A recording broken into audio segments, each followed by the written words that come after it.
following 4 Aces production is for mature audiences only. Listener discretion is highly advised.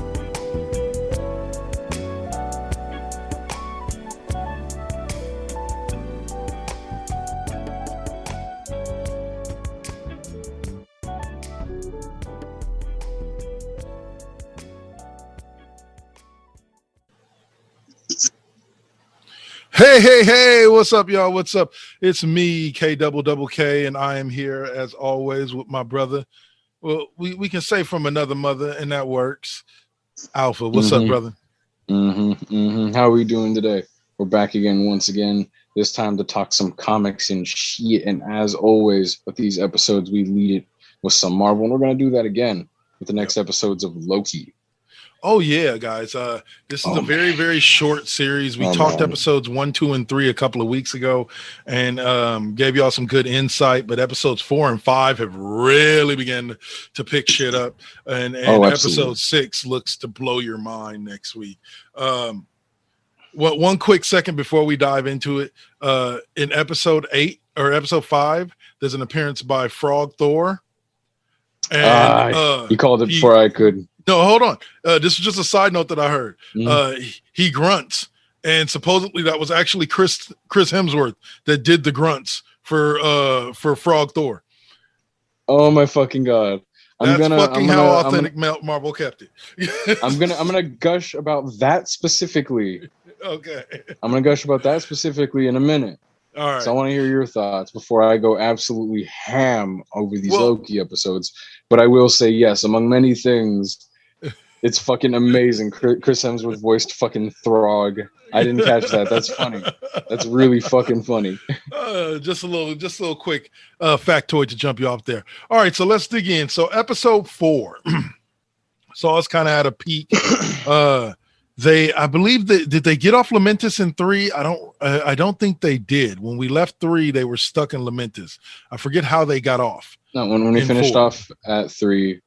They were on Lamentis, and then when we came around, we finished off 3 with them watching their only escape from Lamentis go up in flames, quite literally. Right. And then in the beginning of 4, they sat down and had that little moment, and that timeline that was made from that moment was what caused them to be picked up by the TVA and then taken right back to the pound. Yeah, where they got to sit before the timekeepers. Yeah, we found out a lot of big things about the timekeepers in this particular episode. Well, we saw one particular TVA agent really have her faith shooken. But the worst part of it was right before Loki and Sylvie get to go see. Hold up. Did we say that every member of the TVA is a variant? Confirmed. Every member. I don't know if we talked about that in the last one, but yes, every member of the TVA is a variant, and not only because of that, old boy Mobius had a face turn. Yeah, well, I'll say, but Hunter is her name, the black chick. And we'll get to her scene in episode 5 that made me say she's one of the most badass TVA agents ever. Love her. But in episode 4, they get caught. She actually takes Sylvie, and because when Sylvie enchanted her, she saw something, and that's how she kind of put together that they were all variants, and asked Sylvie to show her.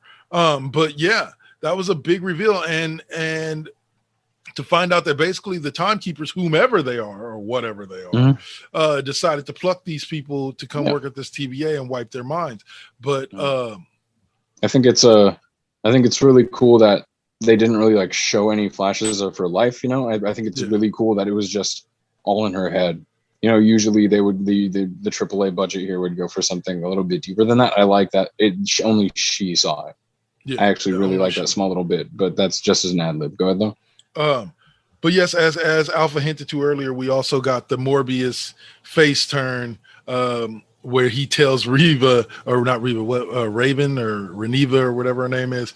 I have even forgotten her name, but yeah. He says he tells her, whiskey bitch. Yeah, he's like, you want to know where I'd like to go if I can go anywhere in time?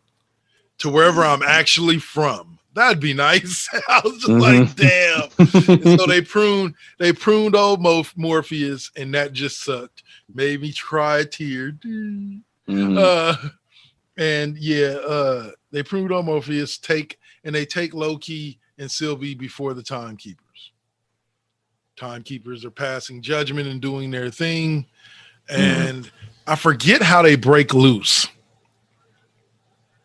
and end up fighting. Down, gives them weapons. They all get into the fight. Yes. Yeah. And great fight. Good old Sylvie with her woo-wee, threw that knife or threw that sword and chopped the head off in one swipe. Just whoo, it was done. Only to find out that in this particular universe, the Timekeepers are not real. Oh no. The Timekeepers don't exist at all. They're nothing but a machination. Always have been. And so there never was the Timekeepers. And so you'll see that this whole on-running theme with Celestials being referenced as we run along here, but you'll see these ones just quite aren't. Yeah. And so great battle ensues. Sylvie and Loki seem to have the upper hand. And all of a sudden, Loki's going to profess his love for Sylvie, or as a lot of memes said, profess his love for himself. I'll say, and he gets pruned. And I'm going to be honest with you. It left me asking, is this series about her? And that's immediately what I did. I was like, oh, wait, no. It's just Loki. They weren't ever specific about it. It could just as easily be about her. Yep. And in that moment, I had that same exact thought process. This episode was one bombshell after another. I finished this episode just in like, fuck. Whoa. And then obviously at the very end of the literally right away, of course, I was kind of I didn't like it at first, only because it's like, oh, it immediately showed that Loki was fine right after, you know. But I was fine with that because it immediately revealed a cast and host of 5 other fucking Lokis that we'd be divulging into this episode, which it would really begin to snowball and gain momentum in the fan category. Yes. This episode. Well, before we dive into it, let's talk about the fact that episode so far, episode 4, has been the only one that's had a post-credit scene. You're right. And I think it was to not leave you waiting another week and wondering if Loki was still alive, but giving you the answer immediately, and not only showing you is Loki still alive, but now Loki has allies. And where are we going from here? Because for those of you who don't know what the scene was, Loki gets pruned and he wakes up in this field, in this universe, and he's like, what the fuck?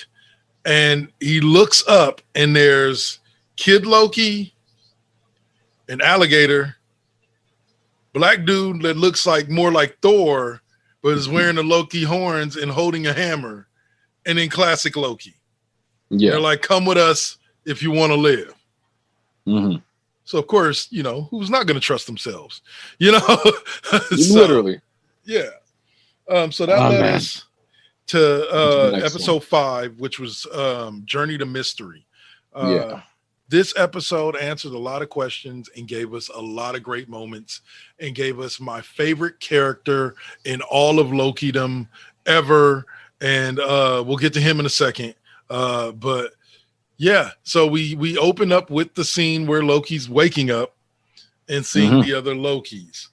And I don't know if you did, but I know I was one of the first, like within the first 30 seconds of that scene, to go, why the fuck is there a crocodile with Loki with a Loki crown on? I immediately caught it, but I can see immediately you're just like, what the fuck is that? Impeccably, best Loki of the show. Yes, by far. But God, yes, this episode was one fan service punch after another.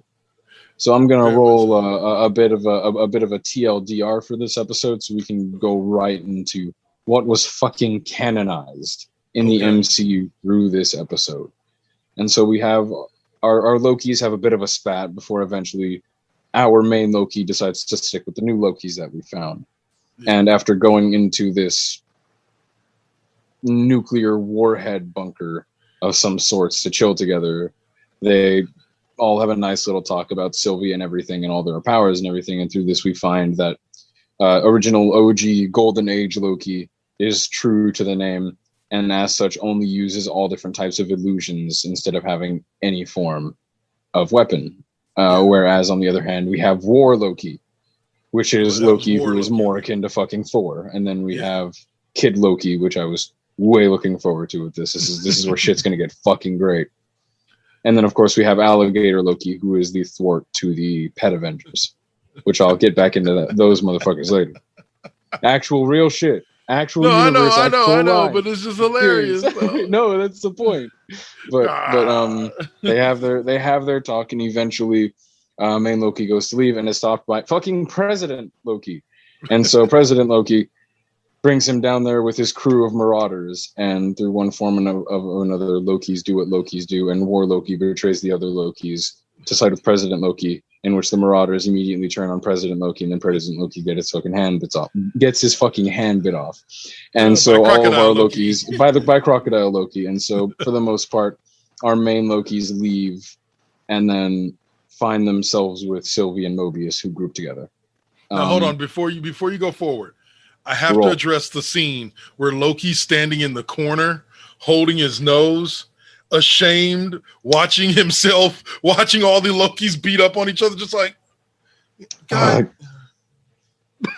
Knees. It's good. It's great. Somebody set up a caption of that thing talking about me looking at drunk me. That's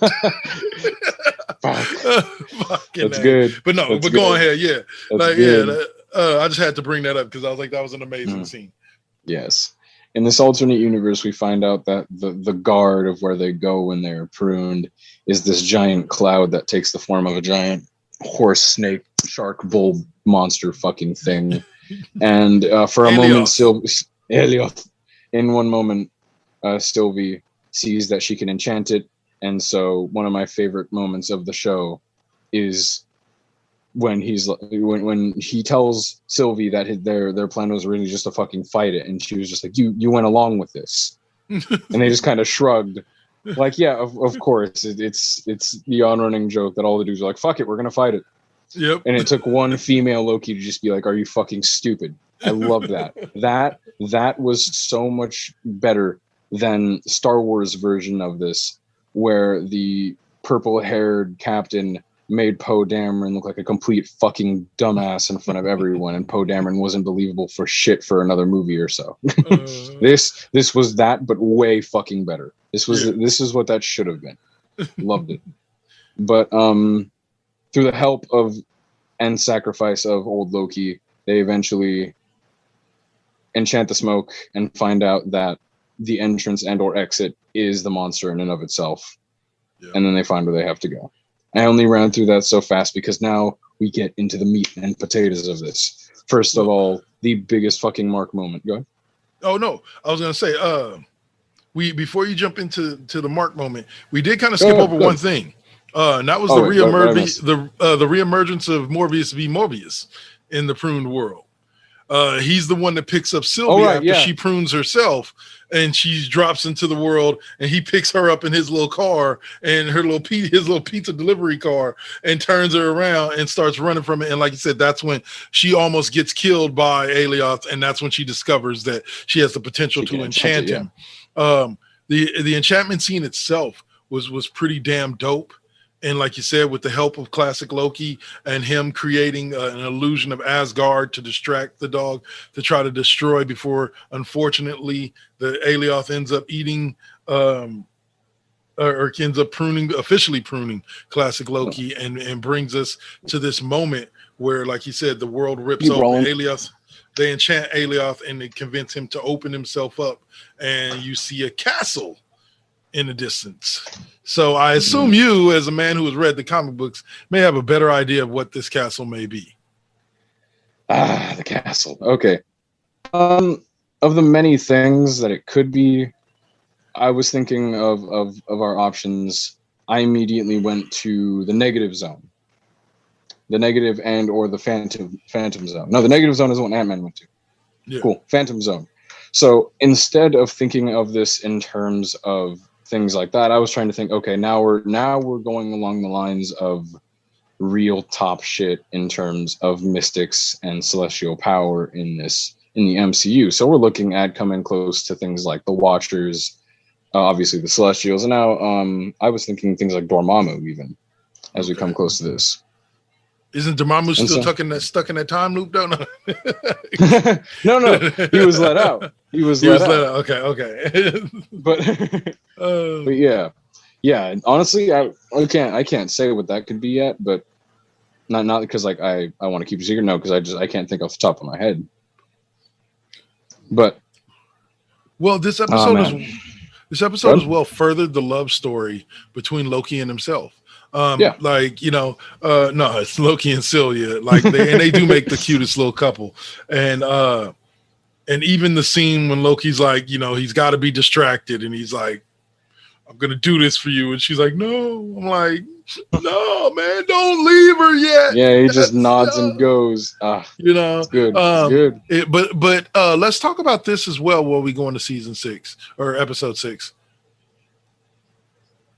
We're seeing an alternate Loki redemption arc where it looks like no matter what Loki goes through, he always ends up becoming that anti-hero dude.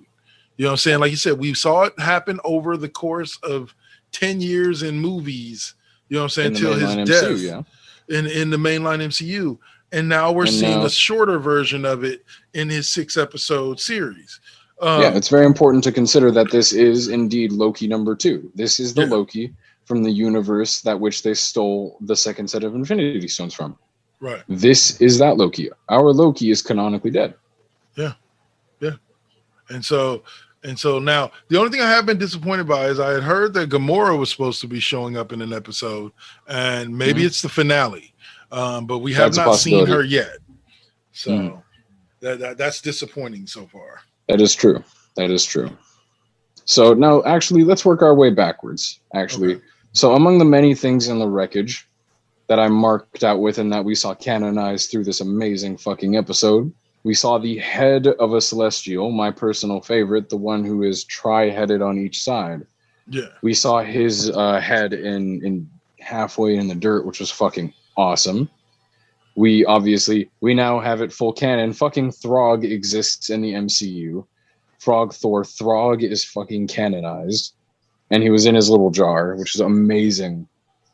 And then, if you'll notice, before they went into the fight with Ilioth, literally right next to it was the wreckage of the plane that was raided by Thanos when he killed the last remnants of everyone in Asgard and Loki.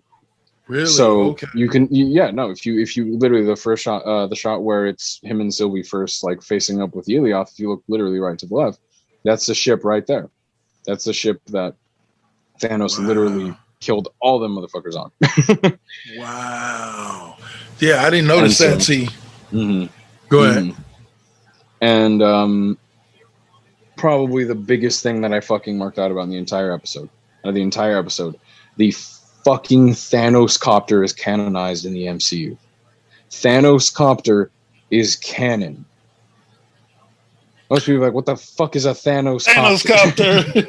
And within the first 15 minutes of the episode 6, if you look in the wreckage, you'll see a yellow helicopter that says Thanos across the back. Yeah! That, motherfuckers, is the Thanos copter. Back in the very beginning, when Thanos first came into this, there was a fucking, like, the little 3-panel shit where Thanos was like, I gotta escape. I'm gonna get in my Thanos copter. And that motherfucker dead ass hopped in a big yellow helicopter that just said Thanos across it. And he flew away. And it was the dorkiest shit. But it was so fucking funny looking back on it now, watching him be portrayed like so seriously and then like by such Josh Brolin. So it is canon that the Thanos copter exists in the MCU, and that was the best fucking part. And now, one last thing about this episode for me. Okay. As we really dive into this. If you'll remember, like I just said, in canon, our Loki is dead. Mainline MCU Loki is dead. But we're watching this from the events and the perspective of Loki number 2. The first beginnings of this show are literally as we watch Loki number 2 begin the events of this show. Right. As they start from Endgame. Remember, walking out and through out of Endgame, one of the few things I said was, our Loki is not dead, I promise. Like, I promise 100% for multiple reasons, our Loki just straight up isn't dead. And we've been running the canon so far that this Loki is dead. And it isn't just the joke that, oh, Loki always comes back from the dead. No. For one, Loki is the god of illusions and trickery. Do you think that Loki, in a moment where he just watched Bruce fucking Banner as the Hulk get his shit rocked by Thanos right in front of him, do you think Loki, knowing that he is physically weaker than most gods even, would go toe-to-toe with Thanos, surrounded by all of his fucking children, and do so blatantly that even Thor would be able to see Loki pull the knife out from behind his back? Nah. Yeah. And now, not only that, we also coincidentally in this episode, in the part that I really want to focus in more than anything, we watch OG Golden Age Loki, who is very clearly shown to be capable of amazing fucking power, runs down the entire events that we saw in fucking Infinity War. Yeah. And says it tit for tat, and says that I put out an illusion. Thanos thought he killed me. Done. Yep. And so I have this on-running idea that that wasn't a hey bro, this is what happened in my verse. This is this is what happened in yours as well. You're all still getting fucking duped again. Yep, pretty much. But please, go ahead. No, what I was gonna say is what I love about it is that, and the whole scene with classic Loki got Marvel to admit that they vastly underpowered Loki in the MCU. Like Marvel, Kevin Feige has come out and said it outright that yes, they have vastly underpowered Loki. So hopefully moving forward, that means that we'll be able to see more from the God of Mischief and how powerful he actually is. Maybe this was just like for the Scarlet Witch in WandaVision, this was that waking up moment for him where he begins to realize exactly how powerful he is. You know, right. It's funny to me. It's definitely funny to me to watch that happen right in front of us. So it is also important to consider that like universe restarts, like Rebirth and New 52, also did kind of exist just to nerf a lot of characters because a lot of them were really fucking overpowered. Yeah. So the making Golden Age Loki be so crazy fucking powerful could have been their way of hearkening to how powerful characters were back then, without having them shatter the believability and the whole chain of command in the MCU and characters. You know what I mean? Even though I'd have to say you got to be pretty fucking powerful to stand there with Sylvie and enchant that damn thing. Because like he said, he's like, I don't know how to enchant. She's like, you do. You just haven't figured it out yet. Yeah, exactly. Reminds me of this one scene. Like I said, if you've watched Leverage, then you know who Parker is. And Beth Reesgraf. There's an entire episode that I don't know what the actual name of the episode is on the series, but I call it the I'm Parker episode because she does like 8 or 10 things, and the girl and this other character is like completely like amazed by it, and she's like, I'm Parker. Like, what do you expect me to do? And it's like, that's what we're getting with Loki right now. Like, you're Loki, dude. Like, you're Loki. Believe in yourself. Like, you got this. Like, let's do this. But yeah, and I do like the fact that once again, I think they're leaning more towards Sylvie being the Enchantress. And the fact that, you know, unlike all the rest of the Lokis, she doesn't worry about trying to fight things head on. She worries about trying to take them over mentally and enchant them. So, like I talked about, right? The Enchantress was a person so focused on being non-combative and going around things that way. Exactly. So highly impressed. Cannot wait to see what I'm literally going to wake up Wednesday morning at 5:30. I'm gonna set my alarm for 5:30 just so I can wake up and watch it before I go to Dude, work. it's so And fucking process good, it bro. all. Loki's so fucking good, bro. Snowballed into this amazing momentum. And it's going to it's going to be hilariously fun. All right, bro. So I want to kind of reserve the last 5 minutes here to talk about something that's going to be the next big Marvel hit on Disney Plus, and that is: have you happened to see the trailer for Marvel's What If?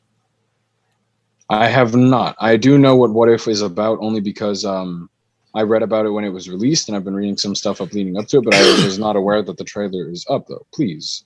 Oh, my brother. I'll put it to you like this. I've watched it several times, and my mind is still blown, but the part that blows my mind the most is always the opening scene.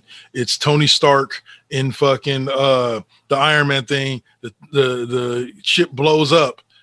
He falls out. Everything happens just as it happens in the movie. The Stark Industries bomb drops right next to him, and all of a sudden, this hand comes out of nowhere, grabs it, and throws it away, and it's fucking Killmonger. And it just shows Killmonger and Tony Stark walking off into the sunset. And Tony looks at him. Do I know you? Oh my fucking god! Oh yes, it's on. My fucking god! On like Donkey Kong. I can't wait. Fucking god, that's so good. And then also you have to give homage to the fact that it is the last technical appearance of Chadwick Boseman within the MCU. Because I guess I was talking to Saint about about the trailer, and I was asking him, I was like, do you think they'll do the what if Apocalypse won the war or won the battle with the X-Men, so that way they can introduce Nate Gray, X-Man? And he's like, no, because all of these what ifs are rooted in the MCU. That's what I was gonna say. Yeah. So I was just like, okay. So then now I understand it. So now it actually allows me to enjoy it even more, because now I understand I'm going to be getting a whole new generation of what ifs that are solely based off of what I've already seen for the past 10 years in the MCU. It's so interesting. That's really interesting because it seems like as I usually say, they're going for a weird mix of taking inspirations and bits and pieces from source material and what's already been done and putting their own AAA kind of spin on it, Yep. That's really fucking awesome, because I don't know if I heard it from you, and I don't know if I heard it from somebody else, and I don't know where I heard it, but I did hear that there were some sort of plans in some way, shape, or form to do Marvel Zombies. Nice. And I'm hyped more than anything for that. That What If was going to explore Marvel Zombies, which is probably one of the most popular comic book lines for very good fucking reason. Zombie Captain America. It's best. Marvel Zombies is good. Marvel Zombies is good, but no, yeah, I'm so into that. I love the What If, because it's like I always say, what they need to do with all this is constantly capitalize on a multiverse thing. That is where you're going to find a wealth of content that is almost infinite, in fucking innumerable. So much content and so much stuff for you to work with there. And so now that they're really, really leading into that, is chef kiss. Bravo to them. All right, guys. So we're at our 2-minute warning. So we can go on ahead and wrap it up and tell y'all that we got a lot more coming for you in the second half of the show. We got some Bad Batch, and we're going to dissect the first episode of a Netflix series that's probably been on a lot of people's radars for a long time, but just recently jumped up on the mind, and I put it onto Alphas, and that's a show called Rank. If you're into, I would say yes. If you like Thor and the MCU, and you just want to and you want to engulf anything Thor, then go on ahead and watch it. But understand that this show is more based on Norse mythology version of Thor than it is the MCU, and I love that. And me and Alpha will get into episode 1 and how good that was here after the break. But for right now, you're listening to or you're watching Cheap Pop Podcast right here on the 4 Aces Presents Radio Network, or on YouTube on the Double KK Double Network. Be sure to check out a lot of our other shows. We got KD5P coming up this week. Saint killing things over there with Now Versus Then and Now Versus Then Deuce, Mr. Deacon, etc. So just check us out. All right. Peace.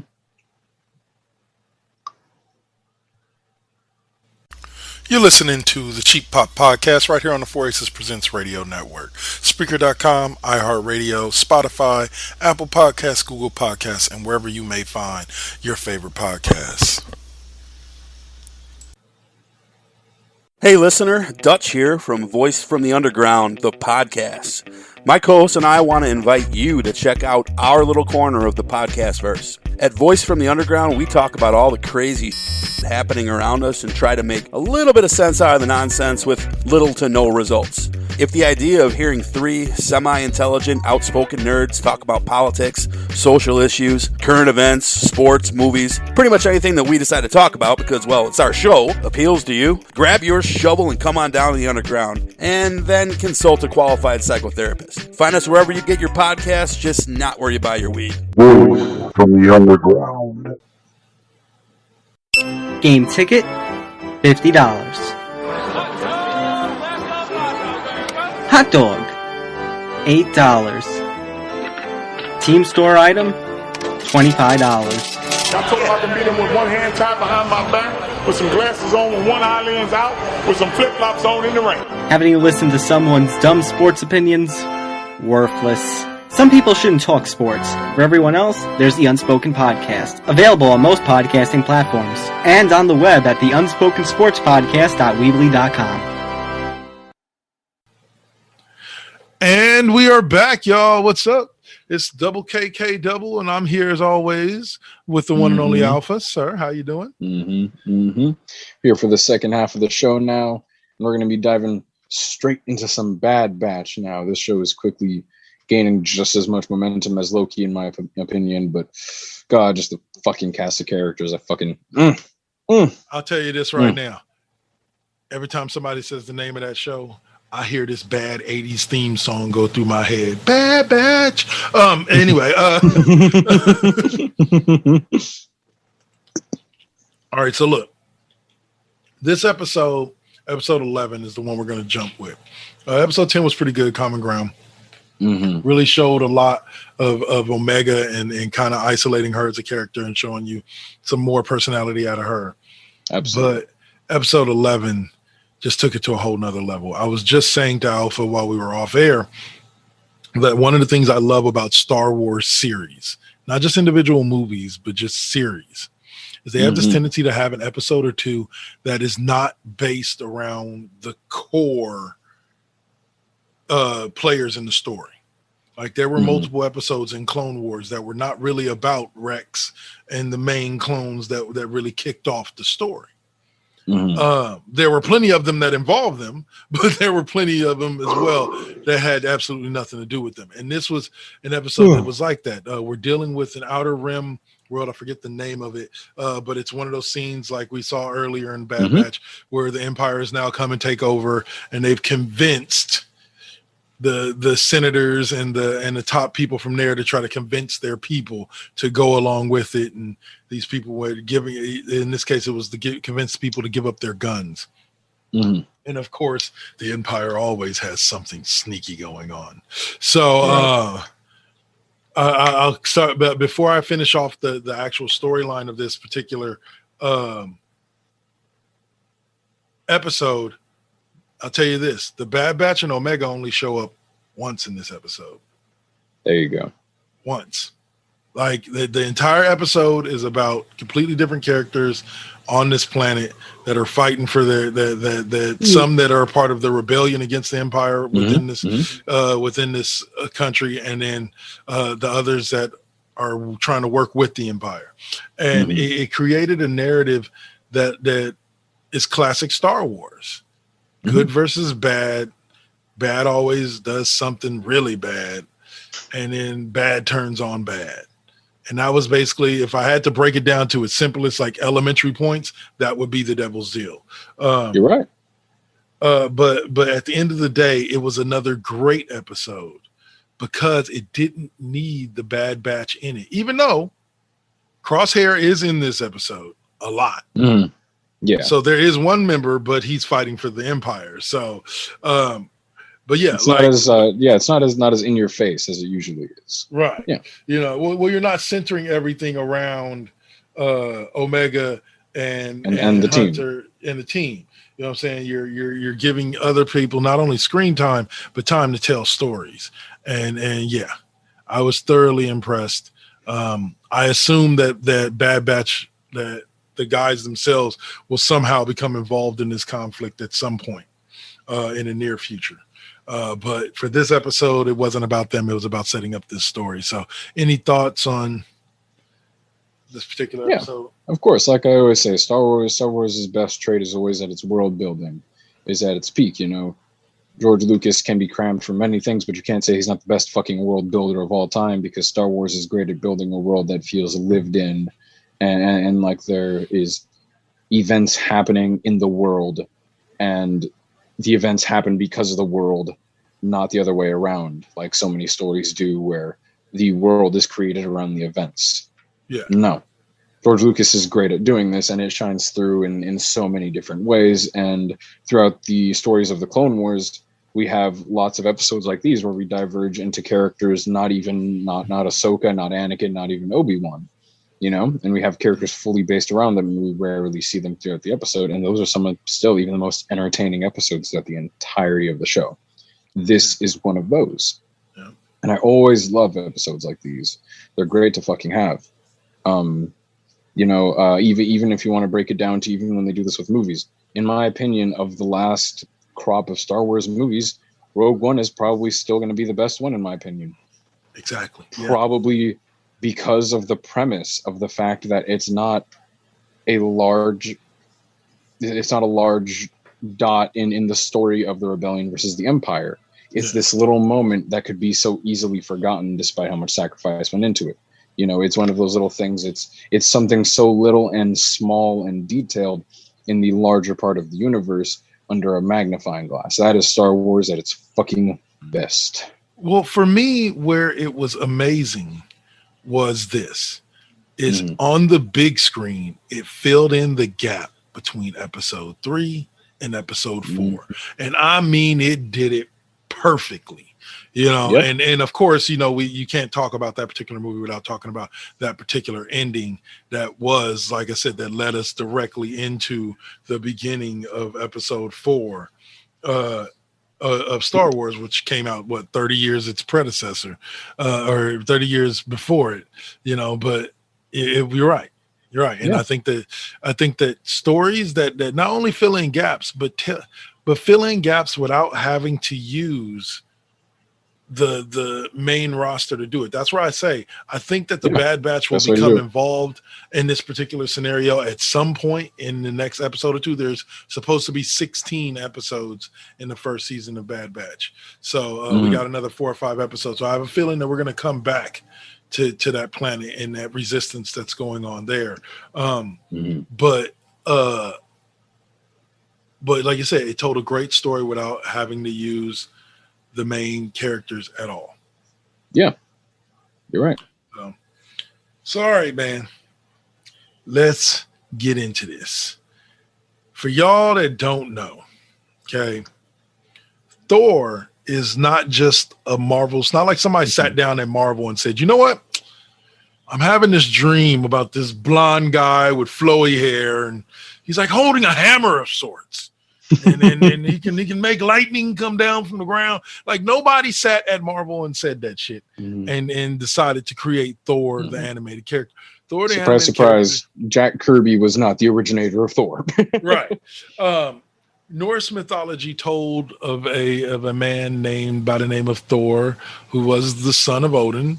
But he was a god.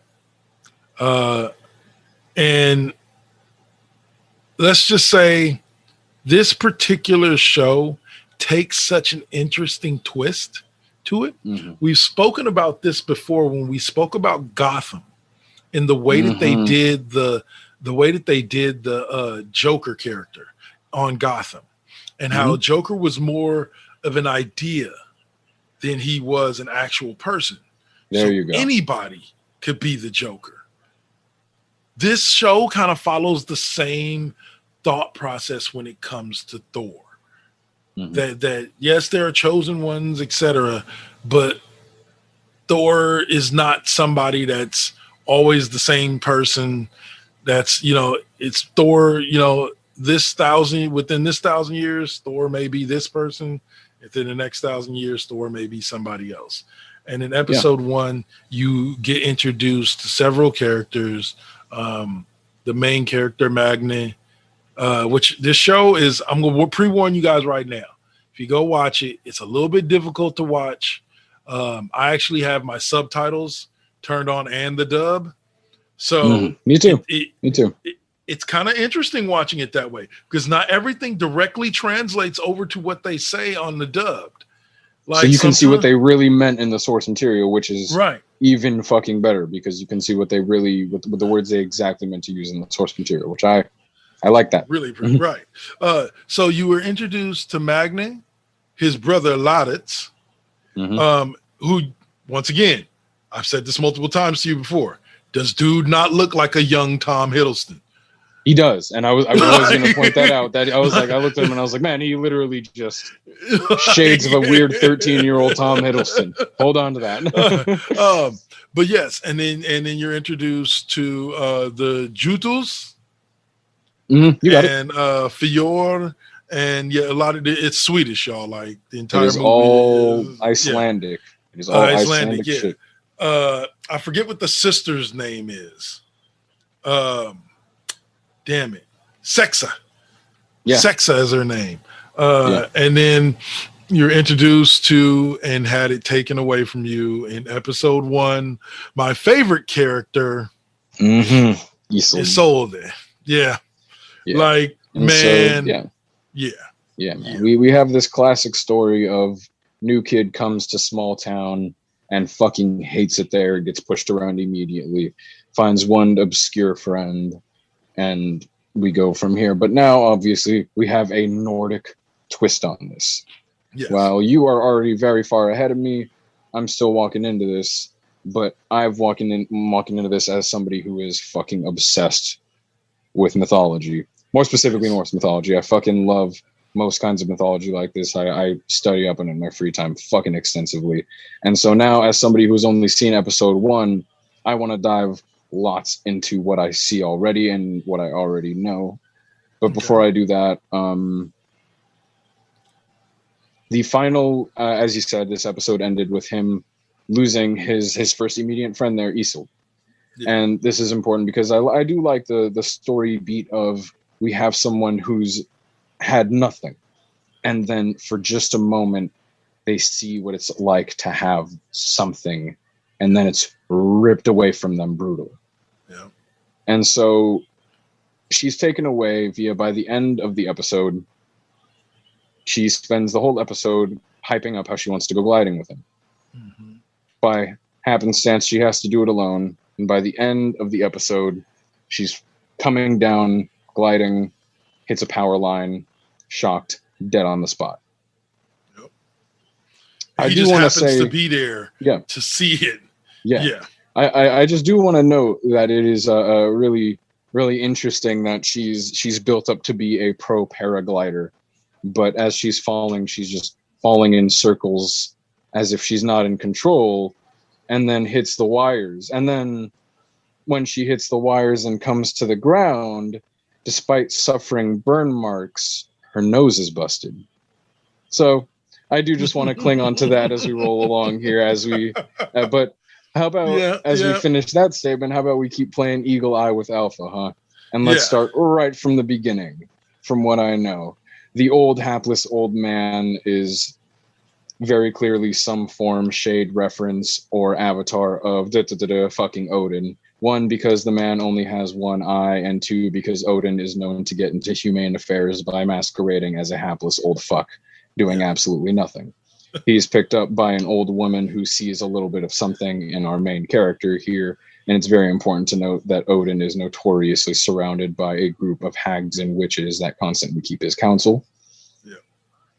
And, as we see him roll through this episode, we see him start to take shades of becoming needlessly physically powerful and unbelievably valiant and wanting to help people out for no good reason, as if to be beginning to channel a god of heroism and strength, as his little brother, who in the last like half in the beginning half of the episode had absolutely, no form of almost no form of personality, begins to show shades of beginning to morph into like a trickster, becoming a little more wanting to fuck with him, prod at him, wanting to make him mad a little bit. And so as we roll along and they start to morph this way, we do see that the man that his mother is a little too well acquainted with has his dog with him. And this I immediately picked up on because my personal favorite god in all of the Nordic pantheon and mythology is Tyr, the Hound of Justice.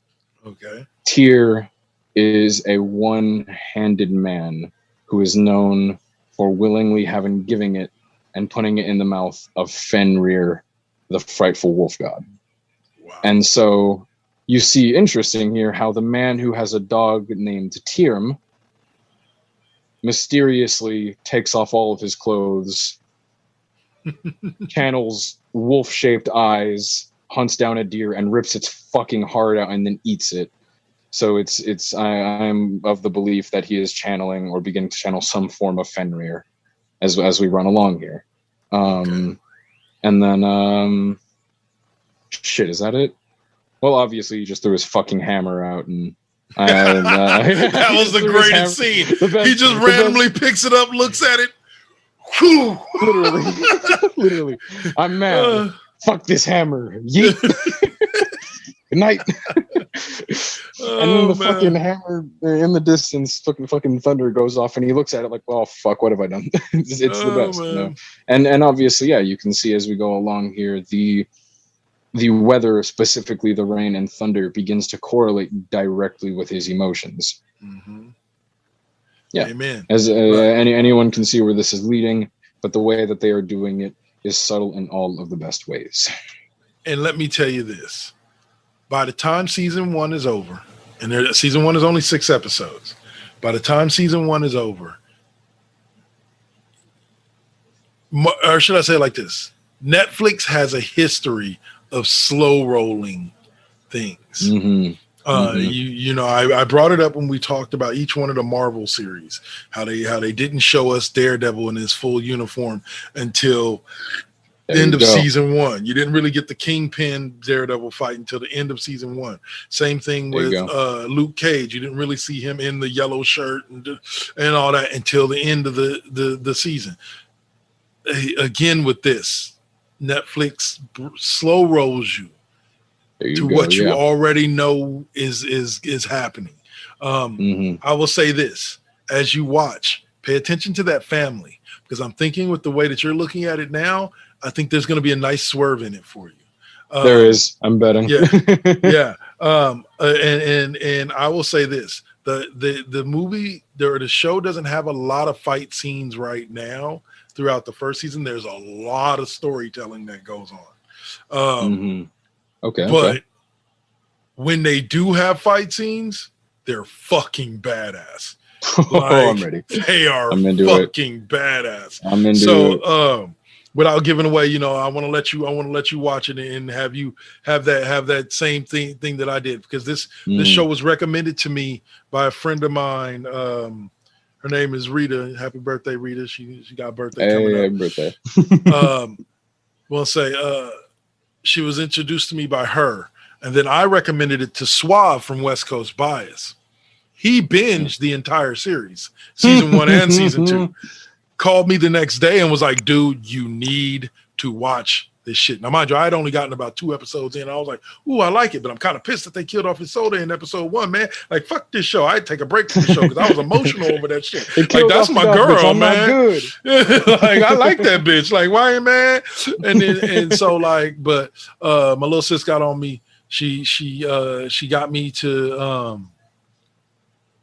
start watching it again. And I got through to the end of the season, and I'm like, now I'm starting season 2, and I'm like, yeah, I'm all about this show. Can't wait for season 3, if there's going to be a season 3, because yeah, it is what it is. Just to kind of kill a little bit of time, okay? We'll wrap up Rangarock there. I'm going to give you guys a quick Kevin's review. Okay, and I kind of gave this to Alpha before we're the doing show. lightning round. Let's go. Right. This weekend, I was blessed to go to a movie with my sister. And the reason why I was blessed to go to that movie with my sister is because me and her think a lot alike. We went and saw Fast and Furious 9. Oh, boy. I'm a huge fan of the Fast and Furious movies. Let me just put that out there before I say this, okay? I am a huge fan of the Fast and Furious series. And this movie had a lot of great points. But for every great point, there was about 10 scenes that jumped the shark so damn high that the shark was a speck on the ground when they hit the peak of this jump. Okay, I thought they had done it all. When I saw, I want to say it's Fast 6 or something like that, when Dom sees Letty get flipped off the tank, so he drives and he's hanging out the fucking car and he's like sitting there driving and he jumps on the top of the car and then jumps up and catches her in midair. She gets flung from the tank and then safely lands on the top of another car with her. I thought that was bad. This shit puts everything that they've done before this to shame. And I mean every stunt. I will say this: Negroes and Fieros in space. That's all I can say to you. Go see the movie. Understand what I'm talking about. Negroes and Fieros in space. It ain't right. Shit. So, but yeah, just but even with that being said, the self-deprecating way that the movie was written, where they kind of laugh at themselves a lot. Makes it very much worth watching. Like I told you before, the storytelling in the movie reminds me of the first movie, and it fills in a lot of Dom's story. For those of you who don't know who Dom is Dominic Toretto. Fills in a lot of his storyline, where when you were first introduced to him in the first Fast and Furious movie, he was this dude that had snapped. He had just got done doing time in jail because he had beat a dude to death because the dude crashed into his dad and da-da-da-da. You come to find out everything that happened with that. And it's very eye-opening, and it's a very good development of that particular character. And like I told you off air as well, they did a really good job of including Paul Walker's character without ever actually having to show him on screen. But yeah, Fast 9, I can't recommend. I can't not recommend it enough. Like go see it, enjoy it. But when you do go see it, enjoy it for what it is, folks. Instead of looking at how ridiculous some of the stunts are, that one of those things. Just enjoy. This is what this movie franchise has become. Okay, like the dude said in this video, in this TikTok video I watched, it used to be about racing cars and drinking beers. Coronas, to be more specifically. They kept the Coronas and decided to start doing some world saving shit, and just go see it. It's great, man. It does give me shades of a game that I grew up playing and I still play with my little brother a lot, called Payday, where you start out robbing banks and liquor stores for chump change, and by the end you're accidentally robbing warheads and shit like that. It's Holy great. Shit. I'm into that, man. Though. I can't wait to see myself and bring in my insights and thoughts on it. For sure. But you did say you wanted to finish with some recommendations, right? Yes, sir. So I started off last time. You kick us off this time with your recommendation. Okay. I don't know how much I've talked about it here, but I'm going to gush about it one more fucking time. If you're into anime, and if you're specifically into violent anime that teeters on being way too fucking gory and has way too good of fucking fight scenes, do yourself a favor and go watch Castlevania on Netflix. Nice. I was a huge fan of the video game franchise, but I cannot sing the praises of this enough. As somebody who likes video games, movies, and anime all in isolation of each other, I realize how often it's shit when these things come together and it's not done correctly, or it's done in a way that definitely could be done better. Like the Halo anime, there's some things like that. They weren't horrible, but they could have done better. This, on the other hand, is amazing. It takes the Castlevania source material and the world of, and does a great job of creating its own content in the world of Castlevania in the same events of the beats of the games. It incorporates new shit as well as source material and fucking amazingly, and introduces a whole cast of characters to the world that were arguably just as good as if they just started plucking people from the franchise. Cannot recommend it enough. If you're into anime, do that shit. The whole shit is on Netflix, and it just finished up its final 4th season, and it's worth every fucking second. I've heard that there's been comparisons to the Devil May Cry anime series. Absolutely, 100%. Nice. I enjoyed that one. Stylistically, yeah, it's a lot like Devil May Cry, as well as Devilman Crybaby, which is also on Netflix. It's reminiscent of those, which is both worth a watch, but this especially, as it gets to the end, visually, it's fucking amazing. I highly recommend it. I think you specifically would fucking adore it. All right. Yeah. And okay, so that was Alpha's recommendation. That was recommendation. Now here comes mine. I just finished, literally today, over the past 2 days, watching a new series that's based off an old series. For anybody who watched the series Leverage, with Timothy Hutton as Nate Ford and Beth Reeves-Graff as Parker, and damn it, I can't remember his name, is Alec Hardison as Hardison. Christian Kane is Elliot Spencer. If you enjoyed that show, you'll enjoy Leverage Redemption.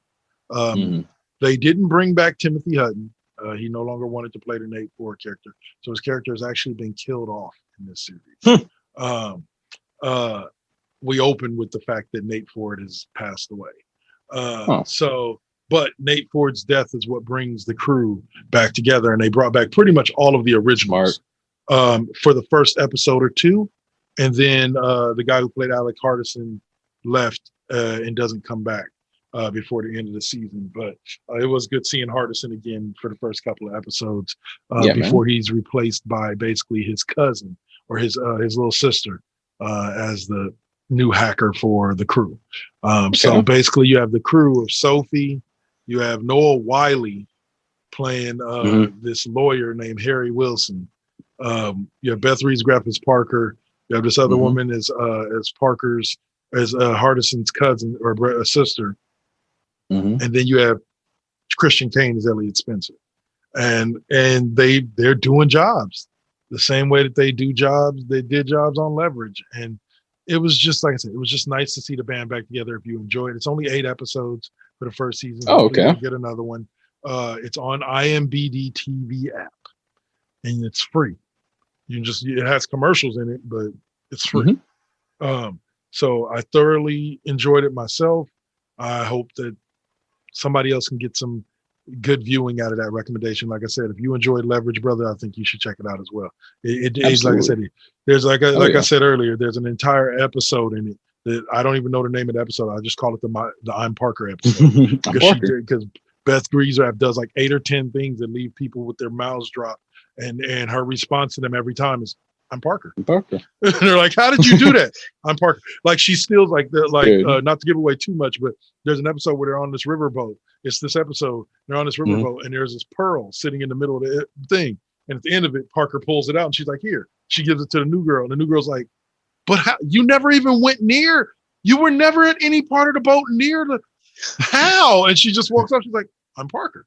And I'm just like, if you watch the original 5 seasons, yes, that's Parker. Like, she does shit that is crazy, it's fun, and all of it's there.